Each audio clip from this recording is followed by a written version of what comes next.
2021년 마지막 주일에 우리 성도님들을 뵙습니다. 올 한해도 수고 많으셨습니다. 작년에도 12월에 코로나19가 크게 확산되어서 새로운 한 해를 맞이하는 게 참 힘들었던 기억이 납니다.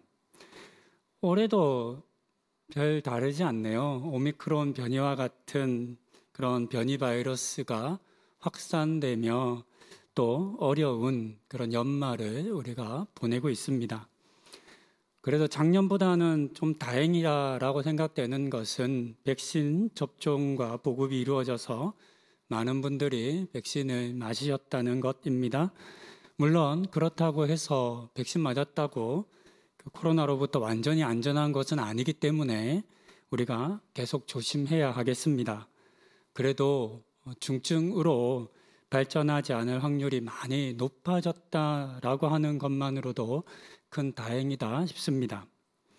하지만 우리들 중에는 지병이나 건강상의 이유로 나이 등의 여러 사정으로 접종에 참여하지 못하시는 분들이 있으십니다. 어린 아이들도 마찬가지입니다. 이들이 위험에 처하지 않도록 우리가 방심하지 않고 서로도 조심해야 되겠다 이런 생각을 해봅니다. 다음 주 새해가 시작되는 다음 주부터 중단되었던 일부 예배를 비롯해 차세대 예배와 각종 사역과 모임 등을 재개하려 합니다. 다만 코로나의 확산세가 여전히 높고 정부의 방역 지침과 거리두기 정책이 다시 강화된 것을 고려하여 다른 어떤 것보다 우리 성도님들의 안전을 최우선으로 생각해서 허락된 범위 안에서 우선 가능한 것들부터 점진적으로 재개하도록 하겠습니다. 전문가들은 이 코로나가 최소 몇 년 이상 지속될 것이다 라고 이야기합니다.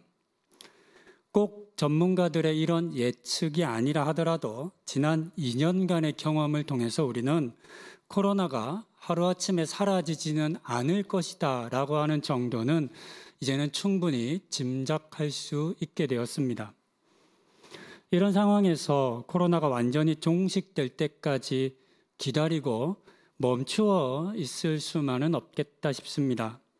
정부의 정책과 지침에 잘 협조하면서 서로의 안전과 건강에 주의하면서 조심스럽게 우리의 예배와 공동체의 교제 그리고 사역을 회복해 가기를 원합니다. 그러니 이제 우리 성도님들께서도 그동안 멈추었던 교회를 향한 발걸음을 다시금 옮겨주시기를 부탁드립니다. 함께 모여 찬양하며 예배하는 기쁨을 회복하고 싶고 기도 제목을 나누며 기도하는 소모임도 다시 누리고 싶습니다. 내년에는 그렇게 멈추었던 것들을 하나씩 되찾는 우리가 되기를 바랍니다. 그리고 부탁드리고 싶은 말씀이 하나 있습니다. 2년이나 멈추었다가 재개하기 때문에 차세대 교육부를 비롯해 여러 부서의 봉사자들이 많이 부족한 상황입니다. 주보에 게시된 봉사자 모집 안내를 저희가 3주째 이렇게 안내드리고 있는데 한 번 더 조금 더 주의 깊게 봐주시고 마음과 시간을 내어서 참여해 주시기를 부탁드립니다. 한편 우리 교회는 작년부터 코로나19로 경제적인 어려움을 겪는 성도님들을 돕기 위해서 긴급 재난 지원 사업을 계속해오고 있습니다. 작년에는 성도님들께서 2,600여만 원의 헌금을 해주셨습니다. 그 일로 많은 분들을 섬겼고요. 올해는 1천만 원의 예산과 또 헌금해 주신 700여만 원으로 이 일을 계속 진행하고 있습니다. 이 헌금과 예산으로 많은 성도님들을 도울 수 있었습니다. 아주 큰 도움은 아니었다 하더라도 힘든 고비를 넘기는데 조금이나마 도움이 되었기를 그렇게 바라봅니다. 그리고 성도님들께서 겪는 어려움에 관심을 가지고 돕는 사람들과 또 교회가 있다라고 하는 것이 전해지는 하나의 통로로 쓰여졌기를 그렇게 기도합니다. 이뿐만 아니라 교회는 또한 1천만 원의 예산과 헌금으로 교회가 속한 건물과 지역사회를 돕는 상생 프로젝트를 진행했습니다. 여러 번 안내해드린 것처럼 상반기에는 교회가 속한 건물의 외식업체 7곳과 건물의 입주민들을 섬기는 일을 했습니다. 그리고 하반기는 지난주 광고에서 보신 것처럼 우리 건물에 입주한 10곳의 업체들과 협력해서 인근 관공서에서 일하시는 분들과 주변의 아파트, 그리고 우리 건물의 경비, 청소 등을 하시는 관리인들, 그리고 성도님들께서 개인적으로 돕기 원하시는 주변에 있는 분들에게 쿠폰을 지급해 드렸습니다. 혹 잘 나눠지지 않으면 어떡할까? 참여하시는 분들이나 이렇게 호응이 별로 없으면 어떨까? 이런 걱정과 고민을 했었는데요. 한 주 만에 쿠폰이 다 소진되었습니다. 우리 성도님께서 적극적으로 참여해 주셔서 얼마나 감사한지 모르겠습니다. 이제는 쿠폰을 받으신 분들이 계실 텐데 그분들께서 도움과 유익을 이 어려운 때에 나누고자 하는 교회의 마음을 이렇게 느끼고 잘 사용해 주시기만을 이제 우리는 바라며 또 기대하며 기도해야 하겠다 싶습니다. 긴급재난지원과 상생 프로젝트와 같은 일들을 통해서 바라는 것이 있다면 교회가 예수 믿는 사람들이 누군가에게 의지할 만한 곳과 사람으로 경험되고 기억되는 것입니다. 살다 보면 누구나 힘든 때를 만나게 됩니다. 아무리 노력하고 잘 하려고 애써도 안 될 때가 있습니다. 그런 때는 혼자의 힘으로 어려움을 이겨내는 것이 쉽지만은 않습니다. 이때 누군가 조금만 도와주면, 넘어진 손과 발을 잡아주면, 약간만 밀어주기만 해도 다시 일어날 힘을, 다시 시작할 힘을 얻게 됩니다.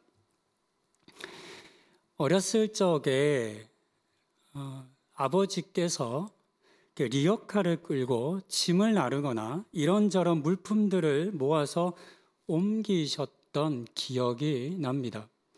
집에 리어카가 있었어요. 동네에 여러 짐들도 나누셨고 또 나무를 하거나 해서 많은 짐들을 이 리어카로 날랐습니다. 아이들이 그렇듯이 저도 리어카를 끌고 가는 아버지의 뒤를 쫓아다니는 걸 얼마나 좋아했는지 모릅니다. 그냥 아버지 가시는 곳을 쫄래쫄래 따라다녔던 그런 기억이 있고 제가 하겠다고, 내가 하겠다고 떼쓰면서 그 작은 몸으로 리어카를 끌어보고 했던 그런 생각이 납니다. 당시 저는 키가 굉장히 작은 국민학생이었습니다. 감사하게도 지금은 좀 컸는데 초등학생 때까지는 반에서 1, 2, 3번 정도 안에 들 만큼 키가 작았었습니다. 그러니까 키 작은, 또 저는 어릴 때부터 지금까지 계속 빼빼 말랐거든요. 제가 힘이 있으면 얼마나 있었겠습니까? 아버지에게 별로 도움이 안 됐을 겁니다. 하지만 그런 저라도 도움이 될 때가 있었습니다. 리어카에 한가득 짐을 실으면 꽤나 무거워집니다. 평지에서야 아버지의 힘만으로도 충분히 끌 수 있지만 오르막을 만나면 그렇지 못합니다. 저는 아버지랑 50년 차이가 났었습니다. 연로하신 아버지께서 리어카에 짐을 싣고 오르막을 오를 때면 아버지도 힘에 부처 하셨습니다. 그럴 때 힘도 별로 없는 저라도 뒤에서 밀어주면 그 더해진 힘으로 오르막길을 올랐던 기억이 납니다. 실제로 대부분의 힘은 아버지가 주신 겁니다. 그러니까 거의 다 아버지가 하셨습니다. 하지만 그 약간의 힘으로 밀어준 것만으로도 도움을 얻었다, 이렇게 말씀해 주셨습니다. 그럴 때마다 저에게 고맙다고, 밀어줘서 내가 힘 안 들이고 올라왔다고 그렇게 칭찬해 주셨던 그런 기억이 제게 있습니다. 얼마나 행복했는지 모릅니다. 이런 일들처럼 우리 교회가 하는 일, 그리고 앞으로도 더 하고 싶은 일들이 저는 이런 일이었으면 합니다. 교회나 개인이 아무리 노력한다 해도 누군가를 전적으로 책임질 수는 없습니다. 이건 정말 어려운 일입니다. 하지만 부담을 나눠서 감당하면 한 사람으로는 못하는 일들을 할 수 있습니다. 긴급재난지원과 상생 프로젝트는 성도님들께서 헌금해 주신 그 재정을 모아서 가능했습니다. 또한 교회를 통해서 이루어졌기 때문에 성도님들 개인이 직접 도움을 주신 것은 아닙니다. 그렇기 때문에 개인적으로는 기억될 만한 일이 아닐 수도 있겠습니다. 혹 나는 도움을 준 일이라, 내가 도움을 준 일이라 생각지도 못하실 것 같습니다. 하지만 도움을 받은 사람들은 다릅니다. 힘들고 어려울 때 나를 도와준 사람은 쉽게 잊혀지지가 않습니다. 그런 것처럼 우리들 중에 어려움을 당한 성도님들께서 이런 도움의 기억을 우리 교회에서 가질 수 있다면 얼마나 좋을까요? 다들 그런 기억이 저는 있지 않을까 싶습니다. 제게도 힘들고 어려울 때 장학금 주면서 공부시켜 주었던 그런 교회에 대한 고마움이 지금도 있습니다. 이렇게 못 잊을 그런 기억들이겠습니다. 이런 기억들이 우리 성도님들에게 교회를 통한 이런 기억들이 있으면 참 좋겠다 싶습니다. 교회 밖의 사람들도 교회에 대한 나쁜 소문과 이야기가 많이 들려오는 이때에 그렇지 않은 교회, 자신들의 어려움에 관심을 가지고 예수의 사랑을 실천하려 하는 그런 교회를 직접 경험해 볼 수 있다면, 말만 듣는 것이 아니라 경험해 볼 수 있다면 이 또한 보람되고 감사한 일이 되겠습니다. 힘들고 어려울 때 교회가 함께 해주었다고, 교회로부터 도움과 격려를 받았다라고 하는 말을 많이 듣는 그런 우리 교회가 되면 참 좋겠습니다. 그런 교회가 되기를 꿈꾸어 봅니다. 이런 교회 공동체에 대한 생각을 저는 오늘의 이 본문을 읽으면서 했었습니다.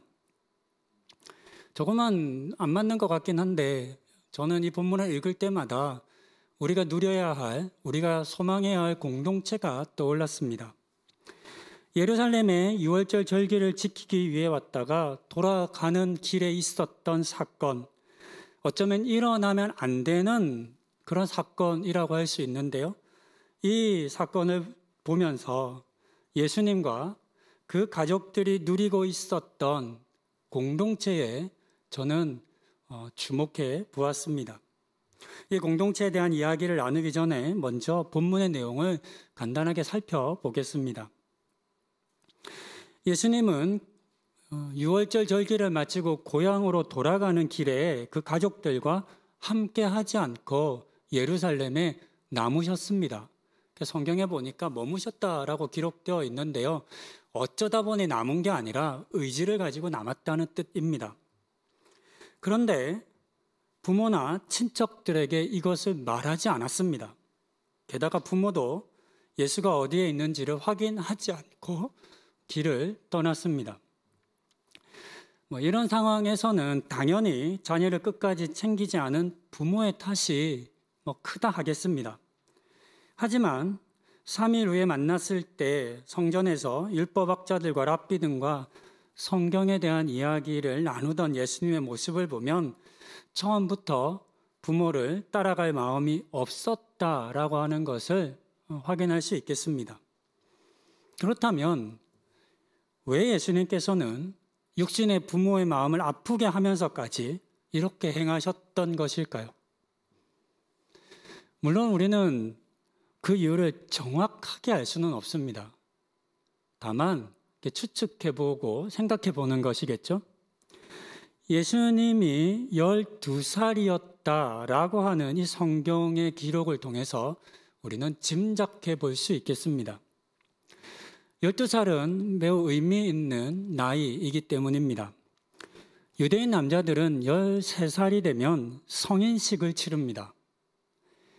유대교에서는 매우 큰 행사였는데요. 성인식을 유대인들이 부르는 말이 바르 미츠바라고 한다고 합니다. 여기서 바르라고 하는 단어는 아들을 뜻하고요. 미츠바는 율법을 의미합니다. 그래서 합치면 율법의 아들이 된다라고 하는 의미입니다.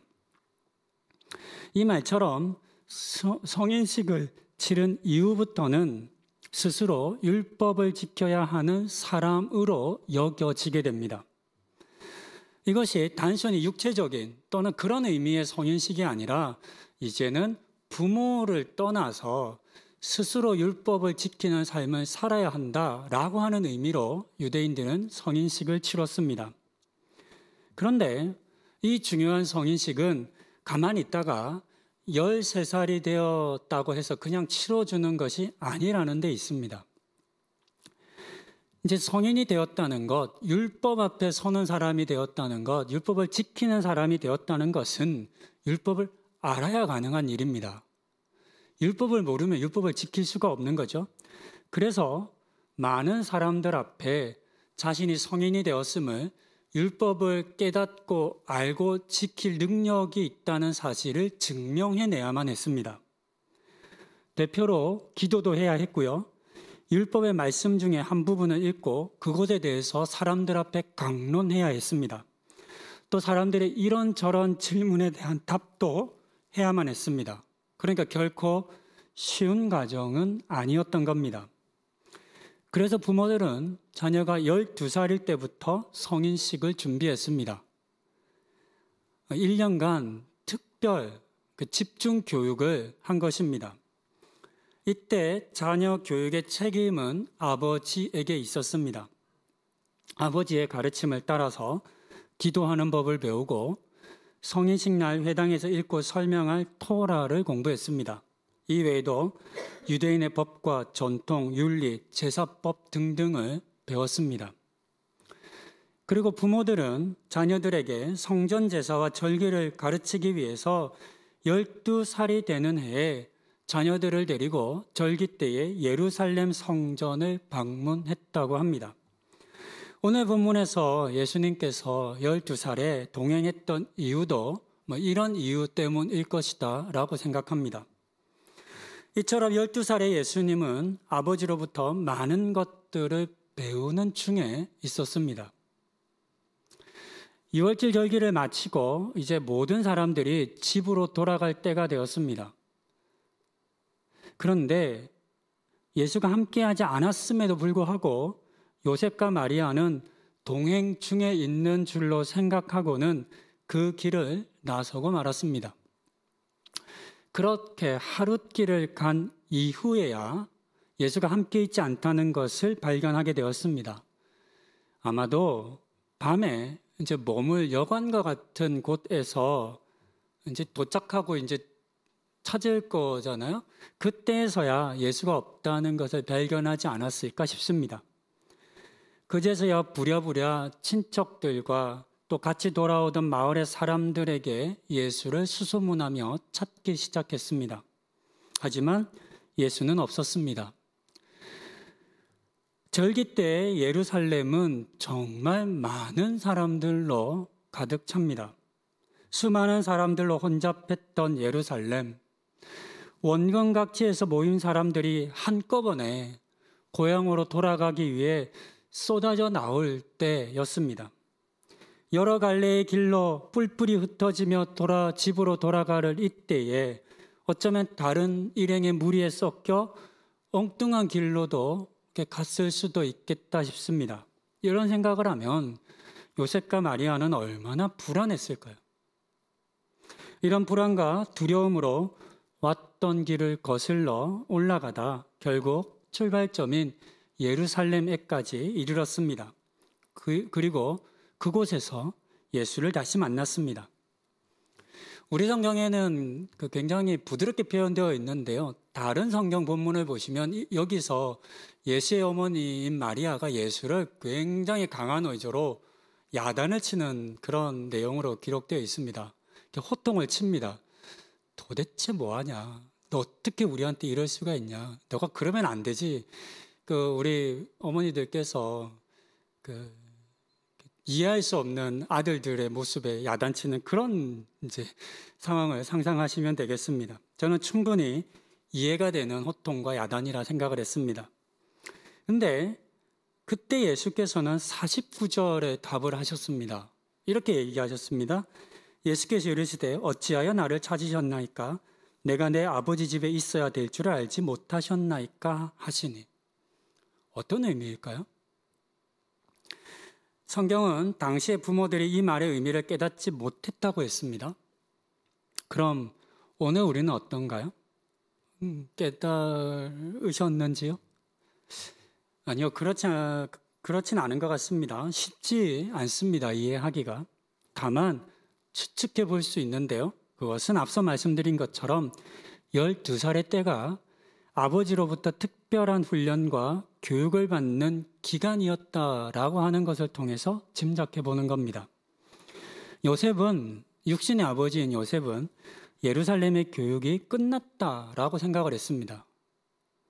하지만 예수님은 아니었던 겁니다.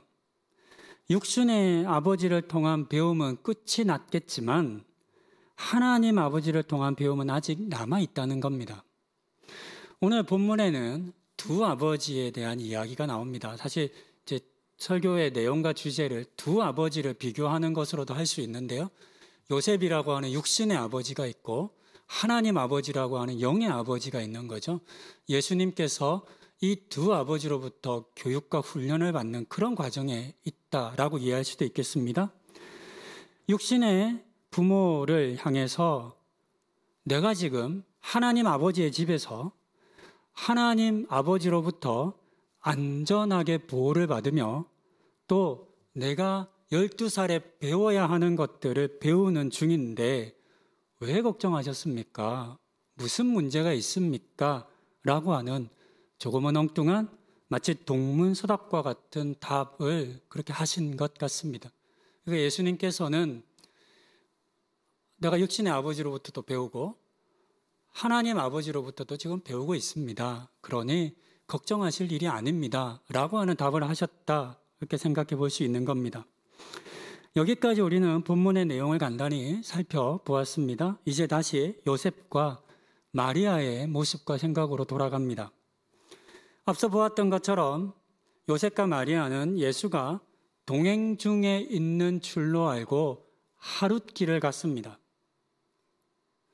근데 이 일이 너무 놀랍고 또 한편으로는 부러웠습니다. 오늘날의 관점에서 이 일을 이해하고 받아들이면 굉장히 이해가 잘 안 됩니다. 어려운 일입니다. 통신이나 교통이 발달하지 않은 상황에서 12살 아이가 혼자 남겨졌다는 것은 여간 위험한 일이 아닙니다. 길을 잃었을 수도 있고 나쁜 사람들로부터 위협을 받을 수도 있었기 때문입니다. 그런데 오늘의 본문 속 부모들은 하룻길을 가는 동안 전혀 걱정하지 않았습니다. 어떻게 이런 일이 가능했을까요? 그것은 본문 44절의 기록처럼 동행 중에 있는 줄로 생각했기 때문입니다. 예수가 눈에 안 보입니다. 근데 뭐라고 생각하냐면 우리 같이 왔던 다른 사람들과 같이 있겠지 뭐. 그럼 괜찮아. 그럼 됐어. 그럼 안전해. 이런 생각을 했다는 겁니다. 부모의 착각이고 부모의 실수이지만 한편으로는 유월절 절기를 지키기 위해서 예루살렘을 방문했던 그 사람들과 친족이기도 하고 그 동향의 마을 사람들이기도 합니다. 그 사람들과 맺고 누렸던 관계의 깊이를 우리는 이 사건을 통해서 확인할 수도 있습니다. 12살 컸다 그러면 컸을 수 있고 또 아직은 이런저런 관심과 돌봄이 필요한 나이라고 볼 수도 있겠습니다.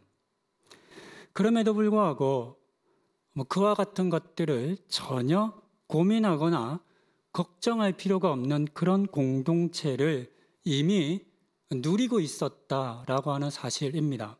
저는 이 점이 참 부러웠습니다. 오늘날에는 핵가족으로 가까이 지내는 친척도 많지 않고 아파트와 같은 주거 환경의 변화로 인해서 예전과 같은 친밀한 관계를 이웃들과 많이 맺지는 못합니다. 그래서 급한 일이 있을 때에도 내 자녀를 맡길 만한 곳이 그리 많지 않습니다. 뭔가 부탁하고 싶은 일이 있어도 그런 관계를 맺은 사람들이 없는 이들도 많습니다. 코로나19로 유치원이나 학교를 가지 못하는 어린 자녀들 때문에 고통하고 힘든 가정들이 참 많았습니다. 지금도 그렇습니다. 맞벌이를 하는 부부 같은 경우에는 부부가 교대를 휴가를 쓰며 이런저런 방법을 다 동원했지만 더 이상 어찌할 수 없는 그런 가정들이 있습니다. 아이가 그래서 하루 종일 혼자 집에 있는 경우도 있었습니다. 이런 때에 내 자녀를 믿고 맡길 만한 사람들이 주변에 함께 있다면 얼마나 좋을까요? 아이를 어딘가에 맡겨두고도 늘 일을 하는 부모의 마음에 아이가 불안하고 걱정되면 일도 잘 안 되잖아요. 근데 오늘 본문에 있는 요셉과 마리아는 전혀 그런 기색이 안 보이잖아요. 그냥 아이에 대한 생각은 완전히 잊어버린 거잖아요. 그건 그럴 만한 공동체 속에 있었기 때문이겠죠. 그럴 만한 관계를 맺고 있었기 때문이겠습니다. 이웃사촌이라는 말이 있습니다. 먼 친척들보다 가까이 사는 이웃이 더 가깝다라고 하는 뜻의 속담입니다. 하지만 이 속담은 점점 사라지게 되지 않을까 싶습니다. 저희 아이만 하더라도 이웃사촌이라는 말을 즐겨 사용하며 자라게 될 것 같지는 않은 그런 생각이 듭니다. 이런 시대를 사는 우리에게 하룻길 동안에 찾지 않고 걱정하지 않아도 되는 사람들과의 관계를 누린 이 본문 속 사람들의 모습이 참 많은 도전이 됩니다. 시대와 상황은 다릅니다. 그래서 그 모양이나 방법은 다를 수도 있겠습니다. 하지만 본문 속 예수의 부모들이 가졌던 생각인 동행 중에 있는 줄로 생각하고 맘 편히 걱정 없이 길을 나설 수 있는 사람들과의 관계, 그리고 그런 공동체를 우리도 한번 꿈꾸어 볼 수 있다면 얼마나 좋을까요? 우리 교회, 우리가 맺고 있는 성도님들과의 관계가 이런저런 한계를 뛰어넘고 서로 믿어주고 필요로 하는 도움을 나눠서 감당하는 관계로 그렇게 자라가기를, 그런 모습으로 다듬어져 가기를 소망합니다. 모든 일을 혼자의 힘으로는 감당하기 어렵습니다. 하지만 같은 마음을 품은 성도들이 기도를 모으고 마음을 모으고 필요하면 재정도 모아서 누군가의 근심과 걱정을 들어주고 누군가의 버틸 힘이 되어주고 누군가의 무거운 리어커를 뒤에서 밀어주는 그런 작은 도움이 될 때 우리는 교회를 믿고 맡길 안전한 것으로 경험할 수 있을 것입니다. 또 그렇게 기억될 수 있을 것입니다. 이 귀한 일을